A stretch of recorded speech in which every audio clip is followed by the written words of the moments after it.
So thanks for joining today here, February 15th. Sorry a little bit for the confusion. Again, I am taking people who want to present for the seminar. Somebody had a great question the other day of what is kind of the limitations for this for this seminar, and really it's just anything about space is really the only thing.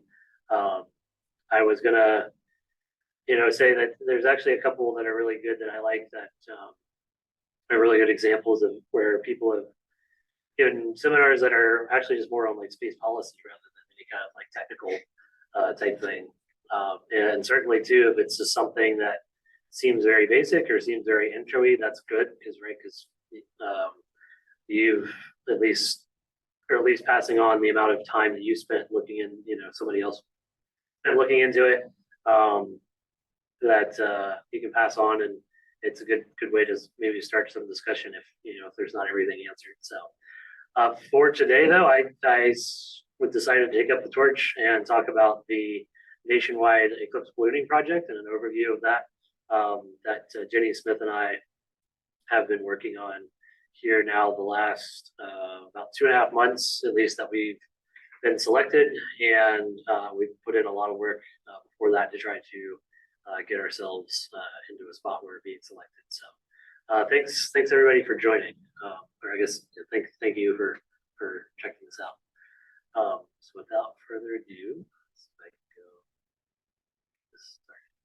Right. So Jenny and I and a couple of others have been doing high altitude ballooning in more recent years, over the last 3 years or so. Before that, Virginia Tech has been doing high altitude ballooning over the last decade or more, and a lot of times this was in support of the Intro to Space Science course, where students in that, which is usually held in the spring semester, where they were able to put some kind of payload and do some kind of science study of the Earth's upper atmosphere using these high altitude balloons. But these are a couple of pictures from the last a couple of years that we've been doing flights and some payloads, as you can see, that we very conveniently like to deck out in bright orange, which is good because of Virginia Tech, but also it makes it way better or way easier to see when they're hanging from a tree or out in the middle of a field or something like that. It makes them really easy to spot. So we call it HABIT VT, or high altitude ballooning, at Virginia Tech. So ballooning, the flight environment and characteristics, just to get everybody on the same page, is we're using, as you saw here before, latex weather balloons. These are ones that go up to about 100,000 feet, or 110,000 feet rather. And at that point, the pressure differential is so big that the balloons just shred and pop, and then they descend under their own weight, but with a parachute to slow them down. The payloads that we fly, we're flying here under FAA unmanned free balloon guidelines, which say you should not have a individual payload or individual box that is more than 6 pounds, and then your whole entire flight string cannot weigh more than 12 pounds. So that's just some kind of limitations there. The coldest temperatures that we get to when we get up, 80,000, 90,000 feet, or minus 55 degrees Celsius, and you're getting into, hundreds of pascals, the low hundreds of pascals of pressure. One thing of why people do this is to a very easy way to do a near space testing on parts and prototypes and things like that. The last flight we actually flew some parts as a test for the UPROSAT mission. They had a couple of things that they wanted to test out, and we flew that on a high altitude balloon, and they got some interesting results, I'll say, from that. Other part of that too of doing it, why do high altitude ballooning, is it's cheap, especially in comparison to other things that get you to space. Right, so you're looking at helium as our primary lifting gas. We haven't made the switch to hydrogen. A lot of places have, but basically each 200 cubic foot tank is about $200. It takes about 2 of those per flight. 100 gram or 1600 gram balloon is about $130. And then you start getting down into really small things. You see, like you're thinking about what's the flight string cost and what are the zip ties cost. Really, in total, less than $1,000 for just the consumables. People getting the people, to do the predictions and make sure, we have everything lined up. Make sure you're calling the FAA and setting up the NOTAMs and stuff like that. That costs way more than any of the materials and in part, in pieces kind of thing. So going back to Nationwide Eclipse Ballooning Project, or NEBP, sorry. What are the science goals? So this is kind of a quick crash jump into it. So the goal or the idea here is that there's 2 eclipses coming up in October of this year and then April of the next year. And what if we fly eclipses, or what if we fly balloons to them? This is also a follow-on project from the 2017 eclipse that went across the United States, where they had a lot of the similar science goals. As you kind of see here, there's a lot of things here about the atmospheric science. So what happens when you suddenly completely turn off the sun's solar radiation and going down to the to the surface, that kind of thing, and figuring out what happens to winds and things like that. There's also a slightly different thing. This is a NASA space grant funded project. So NASA likes to do a lot of cool things that stimulate science and technology and and education and that kinds of things. And so one of the things that they want to do is to have this is kind of I think I'm jumping ahead probably a little bit, but right. So how far can streaming video be transmitted? And then can you make lower cost, kind of sophisticated capability payloads?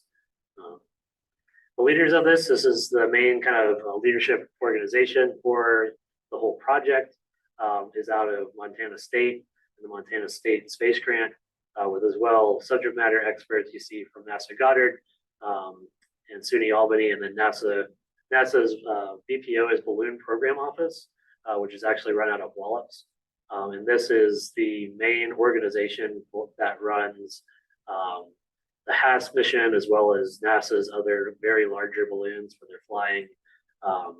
Same kind of thing where you're doing technology demonstration and testing for things that will go into space. But think of now, you're not thinking of CubeSats that we might be approaching it from the university, but you're thinking of NASA-sized ones like NASA GOES, or something like that, where it's a much bigger bus. So they're actually very comparable, where those balloons that are NASA does are hundreds of pounds, kind of thing.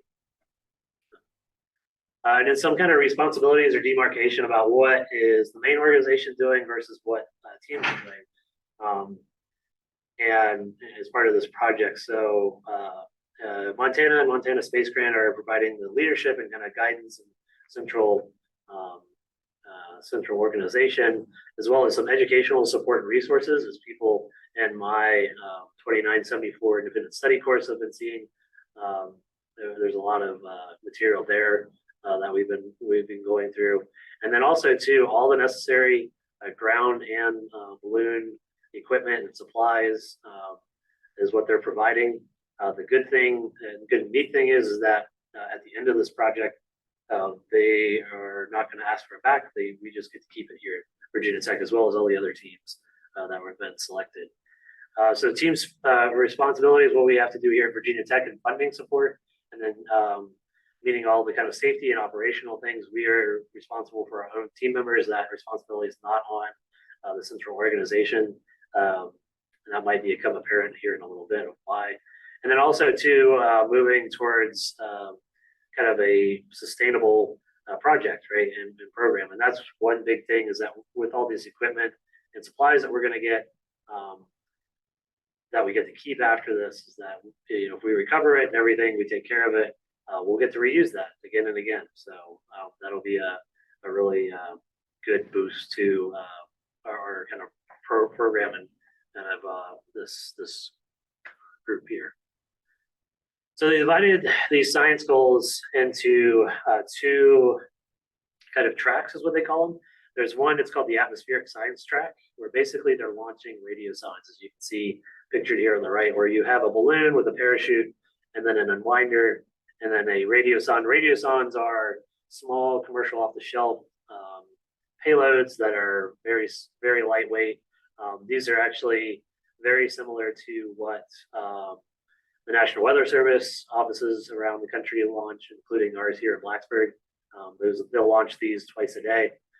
During the eclipses, though, the teams that are participating on this track have to launch one of these every hour on the hour for up to 24 hours before and 24 hours after. So they're looking at 3 to 4 dozen launches, kind of thing. And they'll also collect some kind of surface data about what's going on in the winds around where they launch at. The other track is what's called the engineering track, or they call it the engineering balloon platforms. These ones will be much bigger, that are very similar to what we've already been doing here at Virginia Tech, which is why this is the track that we selected to go through for this project.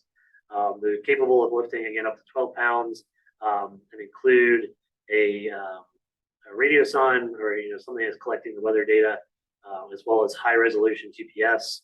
And some other things, as we'll see. We have some kind of updates from that. And then generate real-time video is the other kind of goal, is generating real-time video to be streamed to the ground and out to the internet to a NASA website. So you'll have like a dashboard of, I think there are about 35 to 40 teams. And so there'll be 35 to 40 boxes up and what the balloons are doing. And what the video they're seeing. And the idea is that these teams spread out across the eclipse path, and then they see the totality shadow come across in near real time.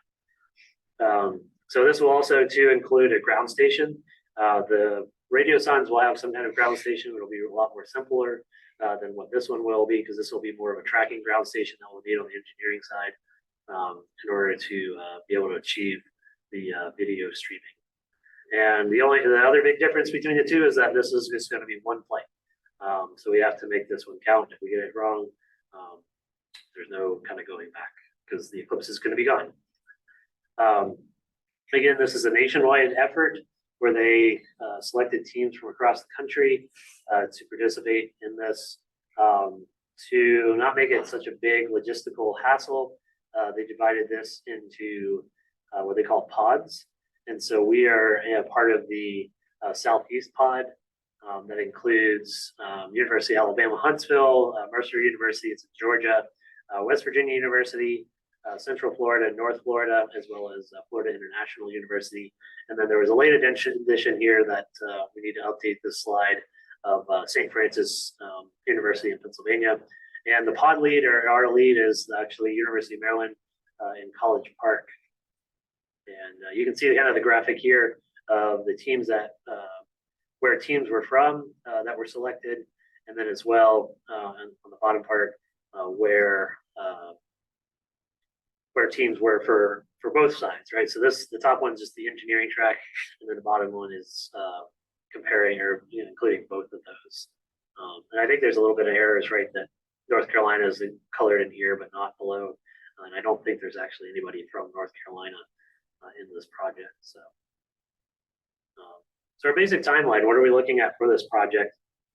On Labor Day weekend, Jenny and I get to go up to University of Maryland to where the pod lead's at and do a workshop to practice and acquire a lot of parts.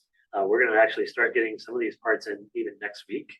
But the rest of the parts we'll get when we go up to this workshop, and we'll conduct a practice flight up there.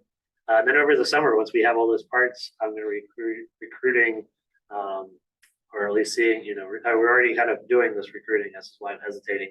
But having students work on all of these parts, all these systems that I think I'm about to go over in the next couple slides, I need somebody else to become the expert that knows everything that's going on with them, because during the eclipse and the launch, I can't be everywhere and Jenny can't be everywhere kind of all at once.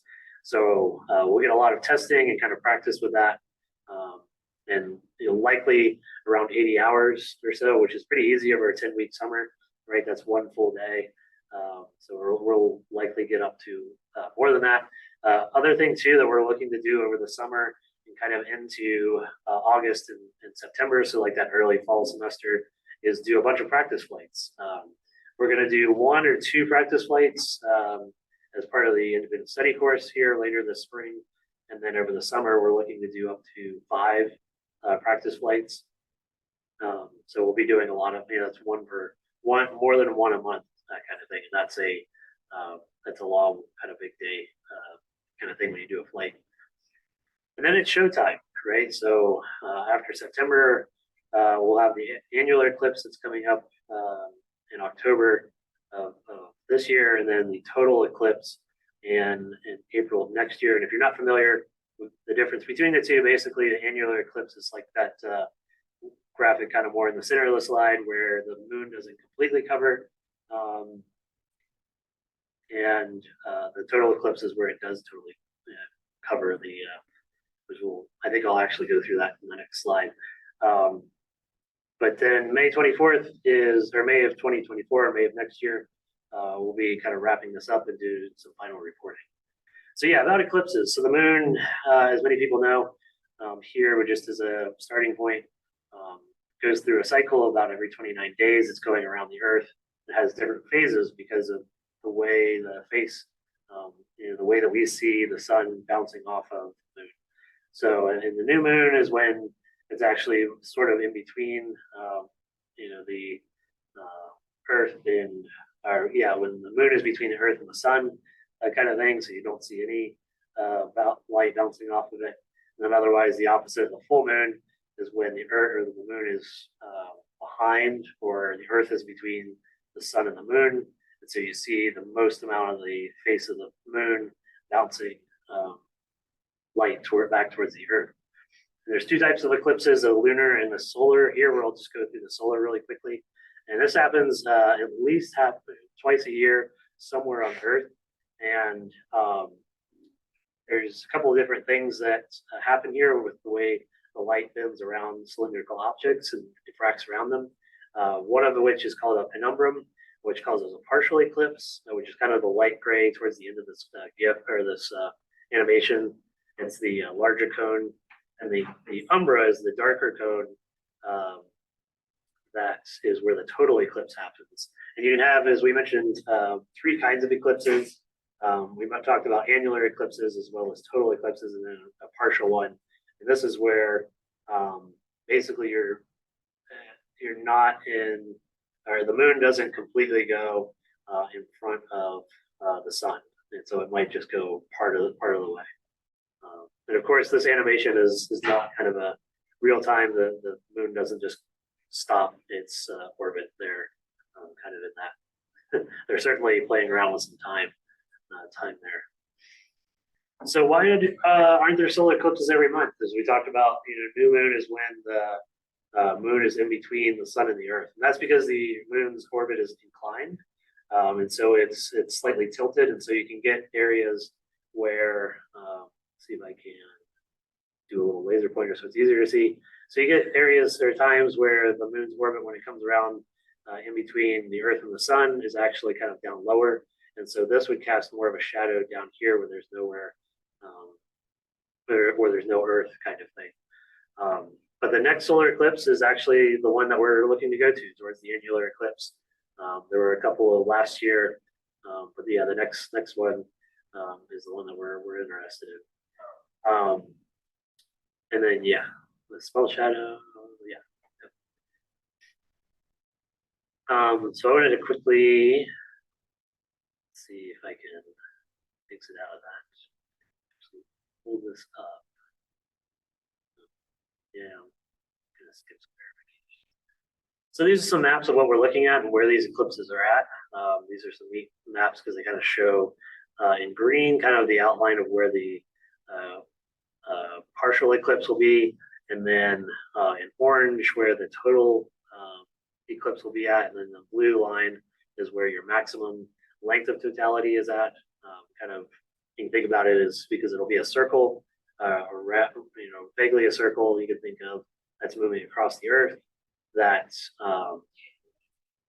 right, the maximum amount is going to be where the circle is the widest that you get as it moves across. And so yeah, so in October, what we're looking at is actually a lot more in the southwest of the U.S. So starting from Oregon and moving down towards Texas area.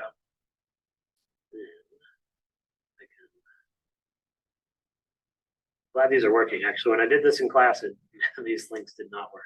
So the April of next year, what we're looking at in 14 months or so, is a total eclipse that will start out here over the South Pacific, move up through Mexico, and then through the lower Mississippi Valley, and then kind of up to the northern Ohio Valley, and then more into the Gulf of St. Lawrence, or the St. Lawrence River, I guess you should say, that kind of area.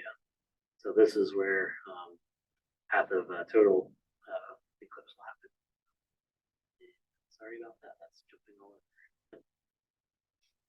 And I'm sure you can Google around, find some other maps and whatnot.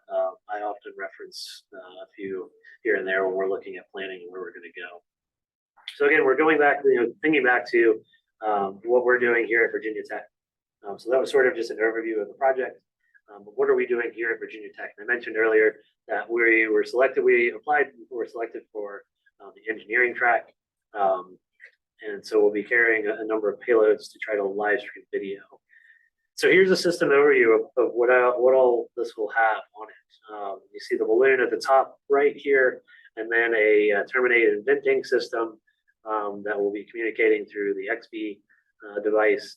And then we'll have a number of precise GPS as well as atmospheric science, so temperature, pressure, humidity sensors. One of them is this RFD 900, and then there's another one that's the atmospheric science, or atmospheric and precision measurements. There'll be two of those there. We'll also have a tracking modem. There's a number of different ways to track things. This RFD 900 megahertz will be sending its position down over the 900 megahertz band to the ground station here. And then we'll also get position updates from Iridium through the Iridium system. And then I imagine too that we will get some kind of position or some kind of information as well through the cameras and the 5.8 gigahertz video downlink. So as I mentioned here, everything on the blue here, this is all what will be on the flight string. Of course, orange is some satellites that are up higher in space, and then everything in this gray and black is actually part of the ground station. And there's some kind of lines in here that are drawn that are not easy to see with this background, but basically, we'll get position information in through Iridium or the 900 megahertz to our tracking software that will talk to the rotator that has this antenna on it that'll keep it pointed roughly towards the balloon. And then as well too, that video coming down will go through that computer and be pushed out to the internet. So looking at a couple of these payloads and what's the system overview kind of thing, and more probably interesting is the pictures. We'll be using Ubiquiti rockets, modems, to do this transfer, which is basically a RF to Ethernet kind of modem through it. So you see here, there's some Ethernet connections. And then there were some thoughts earlier, or maybe some talks about doing a 360 camera, but it seems as though that's going to be more of our camera payload will just be two cameras kind of facing it either way. That will come in and be kind of multiplexed by the Raspberry Pi. And then how do you power everything, right? That's a interesting thing or a question for payloads because they have to be kind of self-contained. There's no central bus. We don't run power up and down the flight string. Each of the payloads themselves have power. And basically they'll be with AA batteries. So these figures are basically 4 AA batteries in some kind of series and parallel combination to get you to that kind of specification of 3.7 volts at 10.5 amp hours. And this is roughly what we're expecting it to look like. Here you see in the middle, the big tall box is your Ubiquiti modem with the Ethernet coming in, and then the RF going out underneath of this metal plate. The two cameras on either side of the plate, and then back behind here, what you see here is the Raspberry Pi and all those electronics, and then the battery pack is on the other side to probably stabilize things out. Our ground station is going to look very similar as far as the radio stuff with the Ubiquiti. This will have simple motors, stepper motors in an enclosure, and as well include the 900 megahertz link that we'll see here in the next little bit. But as well, a laptop, and then it's a little bit easier to power things on the ground, since you can plug into the wall, or you can run it off batteries, or as I mentioned here, maybe it's a generator kind of thing that you're filling up with gas. There are some questions too about network connectivity as far as our ground station. They mentioned here a hotspot for the internet. That would be going out over LTE signals. It's yet to be kind of seen, and I guess we won't see it until we do it, whether or not the cellular network will get overloaded. There were a lot of places that tried to rely on this for the 2017 eclipse, but then there were tons of users in the cells, and so LTE speeds really dropped because it was just overloaded with users. And so it's kind of recommended to us that we find some place where we can plug in, such as like a high school or something like that, that would have like a network that we could plug in and use. So here's some pictures of it. We mentioned before about the stepper motors, which are just kind of some robotic motors and then controlled through some microcontrollers or Arduino, which will then steer some of these dishes, as well as 900 megahertz Yagi antenna, as it mentions, to close those links, and then setting up on top of these are basically surveyor tripods that you might see out at construction sites. And one of the other atmospheric and atmospheric science payloads they call pterodactyl. I believe this is out of the University of Michigan, and this is their system that they kind of standardized. These are very similar, but not exactly to what radiosondes, even from the National Weather Service, or what they do for the atmospheric science side of this project. But these will have sensors, again, accelerometers, humidity, pressure, temperature, and a microcontroller to interface with all those, and then also log that data. Microcontrollers are great over top of Raspberry Pis because they generally will use less power, and so you have better reliability on the batteries lasting for a long time on those. And then I can also say interface with the GPS system so that I can figure out their position. You see a picture of one here of what it looks like. These are basically a collection of things that you can find off of SparkFun or Adafruit or Arduino or DigiKey, that kind of thing. Where this is a microcontroller here.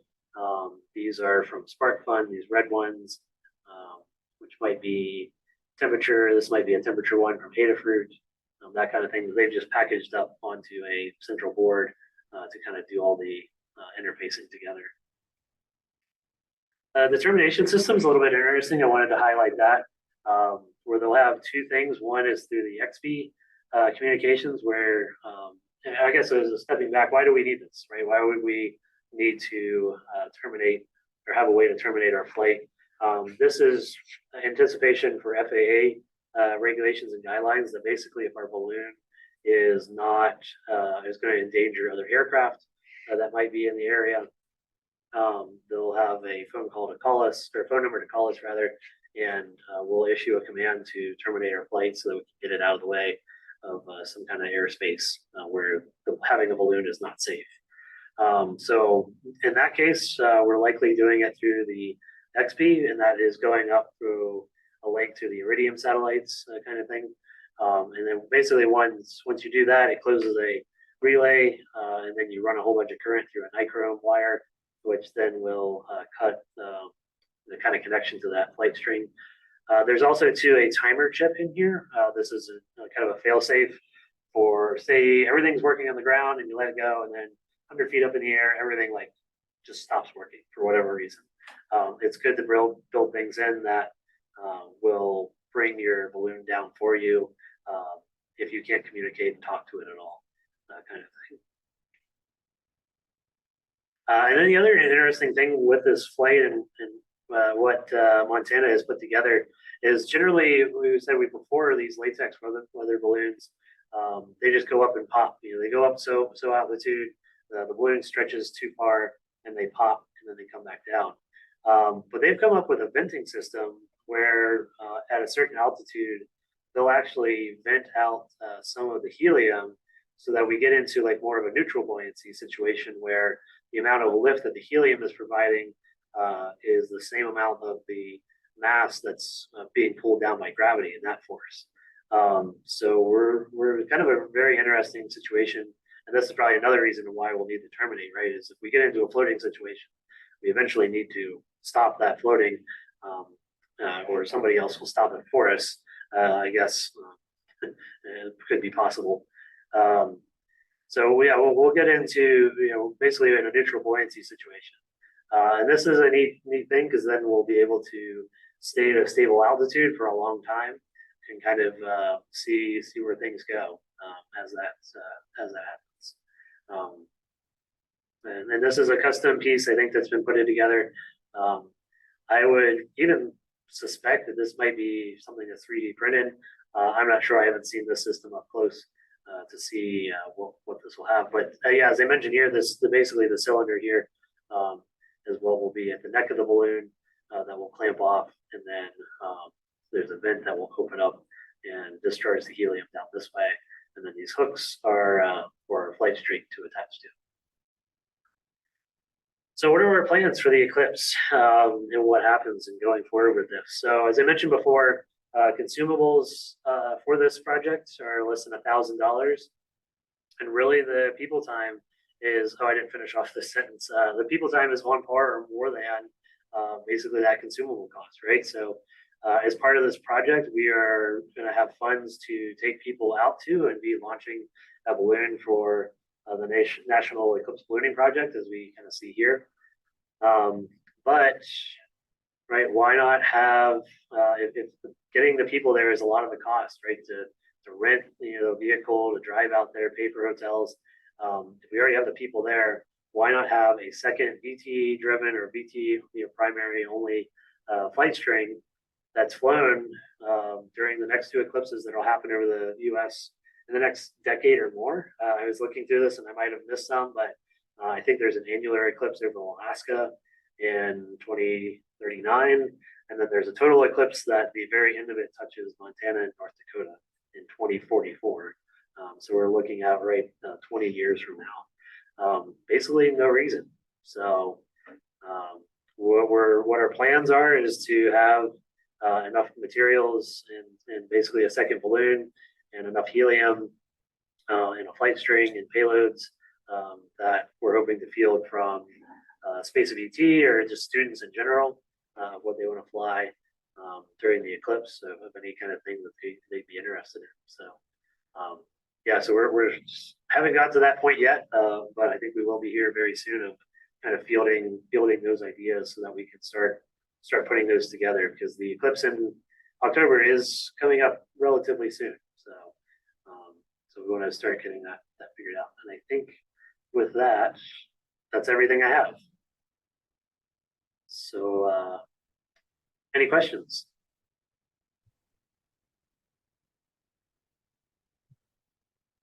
Hey, Kevin, I don't know enough to ask a lot of questions, but I think it's quite amazing research. No problem, Debbie. Yeah, this is something that we're really pretty excited about. Yeah, that's wonderful. We've been wanting to talk about it, I think, kind of more broadly and announce it, but we've been kind of not trying to go too ahead of the central project, the Montana State. But I think people are starting to kind of get the word out here and there. Great. Yeah.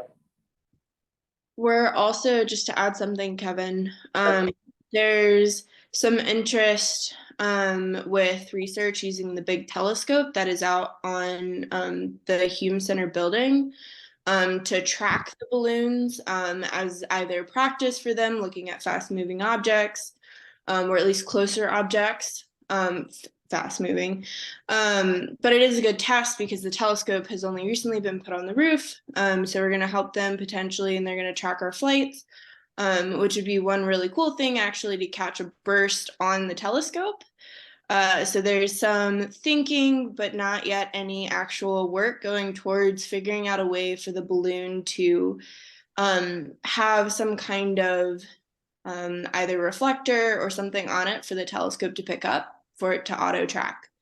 So this ballooning project, especially with our practice flights, are not just for the project. It is for us to learn our systems and things, but it is also for other research projects to observe or potentially fly small things on as well, especially on the practice flights, with the students learning what is ballooning, how do you actually run a launch, and as they learn and kind of step into leadership roles, in some cases we will be flying extra payloads that are unrelated to the project but are relevant for other research. Yeah, that's a good point. I didn't really touch on too that. I think I maybe briefly touched on it, right? But that's one of the other things that we're looking forward to is that we'll have in those flights for or for these flights, right? I guess what I'm thinking back to is saying that Jenny and I can't be everywhere, and so far we're kind of the Habit VT kind of group, and what we're hoping is that we can get more students who are interested in this and excited about it. That then sort of can help build the team out so that it's not just the two of us trying to do everything kind of thing. So yeah, it's an awesome opportunity. Like I said, there's no prior experience needed. The course that I have now has a very interesting mix of aerospace and electrical engineers, as well as meteorology, and a couple of other things that I think is an awesome mix of students across the university. So could there some kind of event or some way to get the word out to other students so that they know that this is going on? Yeah, so we've brought it up a couple of times. I mean, we did a lot of recruiting for the course, and we've kind of paused on that because we want to see what we get out of that. We're the course, as well as too, we just have a lot of volunteers that are interested in making their own custom payloads that will be flying on the flights here in the spring. Outside of that, we're looking to just, I think, raise awareness in general. We'll probably get back into that mode in March and certainly in April and May when we do these practice flights. We want to sort of advertise that, have that as a way for people who have not been a part of the project at all, basically see what the fun end result of it is, by coming out to Kentland and seeing one of our launches, and to see kind of what goes into that kind of thing. So Right. I think that'll be some of the big events that we have. Certainly too, as we start doing the practice flights over the summer, we'll have that stuff too, and some of that will be easier to do for people who not necessarily want to get involved with the project, but kind of want to see what our progress is, more of in a remote sense, that kind of thing, because we'll have ways to send out kind of real-time tracking and kind of video and things like that I hope kind of towards the end, and certainly too during the eclipses, right? We should have stuff kind of set up for that. Okay, sounds good. Yeah, sounds good. I think it's just Jenny. Any questions or further comments? Not for me. Well, thanks for the few who joined, and certainly those who are maybe watching later for watching through this. And again, I'll put out, I'll send it into the ether. Although we've heard it a couple of times here for the people live, that I am looking for presentations. I think actually Jenny's our only other presenter that we have scheduled for actually the last one of the semester.